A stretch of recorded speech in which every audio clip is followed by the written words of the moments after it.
So the Browns go out and sign a defensive lineman as they agree to terms with Sheldon Richardson. 28 years old, 6 years in the NFL. They agreed to a 3-year deal with $39 million. You see the guaranteed money there. He's a defensive tackle that is very good and has been productive in the NFL. In addition to Richardson, the Browns traded for Olivier Vernon. They gave up Kevin Zeitler to acquire him from the Giants. 28 years old, 7 years in the NFL, has made the Pro Bowl before, a guy that rushes from the edge. And late this afternoon, the Browns brought back Breshad Perriman, a 1-year, $4 million deal for a guy who was given up for dead, basically, and had a pretty good year for the Browns when given the opportunity last year. Bud Shaw, the thoughts? Put this in perspective as far as free agency goes. I'll tell you for that. One thing real quick. The Perriman signing is good for them, I think. And what strikes me about it is that those numbers, the 16 catches, 340 yards, it felt like he did more. And I think it was because we saw him kind of develop as the season went on. So I think they're expecting bigger things out of him. Remember, former first-round pick. Yeah. So the talent was there. The production didn't match it, really, until he got into the offense with Freddie Kitchens. Yeah, and I liked the Richardson acquisition. I think he's a guy that fits the bill for what John Dorsey said at the scouting combine, which was to get longer and more active in that interior line, and I think he did that for him. We'll put it in perspective. Right. The opening commentary, let us have it. Well, John Dorsey told us he would not spend like a drunken sailor in free agency. The definition of that term, we now know, is the money the Jets threw at linebacker C.J. Mosley to entice him to leave Baltimore. Dorsey instead signed former Vikings defensive tackle Sheldon Richardson, who is just 28 and answers a big need at run defense and also pressuring the passer. Dorsey used guard Kevin Zeitler to acquire Olivier Vernon from the Giants to rush from the edge. I know, that could have been Bradley Chubb. You and I have talked about this in last year's draft, but clearly Dorsey thought speed at corner was a bigger need. The Browns have significantly improved a defense that needed significant improvement despite all the acclaim last year about forcing turnovers. Dorsey's moves in the draft and free agency complement each other. Maybe that happens when you have so many picks and so much money to spend, but the last 20 years suggests one of the biggest acquisitions in Berea was John Dorsey himself. Yeah, it's tough to argue with that. Now the trick is if you're John Dorsey, Browns fans want to see another draft like last year and go out and get some more impact players like you and did. Odell Beckham by this time tomorrow. And then I think they'll start building the statue to Dorsey. Other than that, all is good though. Yeah, listen, I have thrown a little cold water on that Beckham idea, only because I need to know what it's going to cost. And I think that's a fair reasoning. I've heard people today say, so if you give him a 17 this year and you give him a number 1 next year, well, that's number 1's going to be in the 20s because the Browns are certainly going to be an improved team. And if you've spent any time in this town, that's like an invitation for an injury at quarterback in the second week, and they go 5-11, and it's the number 7 pick in the draft that they've given up.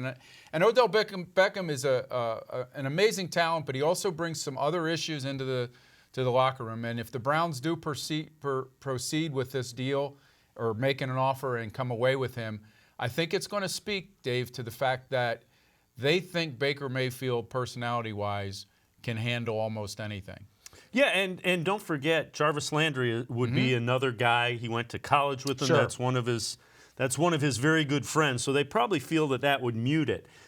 You mentioned it. The Browns have upgraded a defense significantly that significantly needed to be upgraded. Let's take a look. Defensive line. This is how it looks right now. That looks pretty good. They got some guys that can get after the quarterback. Yeah, now we don't know whether Agba is going to be part of the 2019 Browns. Bringing in Olivier Vernon probably tells the Browns that they could move him in the right deal if they felt that they needed to bring in a big-time player. Let's look at the linebacking core, and this one needs a little work. Kirksey, if he's healthy, is pretty good. Schobert, pretty good, but you really want that guy in the middle that's big and stuffs the run, and that's I agree with you. I don't think you want to pay him $18 million a year to stuff the run, but Yeah, Mosley would have stepped in, I think, as their best linebacker, clearly. And that's not to take anything away from Schobert and Kirksey. They're both good players. But that would have been a big signing. I think Dorsey is trying to keep in mind that within the next few years now, he's going to have a lot of guys that he wants to re-sign if he drafts well, which he's shown he can do. Defensive backfield, again, pretty good. You might want to add a veteran kind of corner that can show the ropes to Denzel Ward, so to speak. Yeah, and the other interesting one there, I think, is Demarius Randall, who has watched the price of safeties should go through the roof in this free agent season. He's got 1 year left at $9 million next year. The Browns, I think, would like to get him under a longer-term deal. Does he roll the dice, play for his $9 million, and then hit the free agent market next year when he might be the best safety out there? Well, the other one that's interesting there is Jabril Peppers, because Steve Wilks is a little different defensive coordinator. Do they try to play? Remember, Jabril Peppers played linebacker at Michigan and was an all Big Ten linebacker.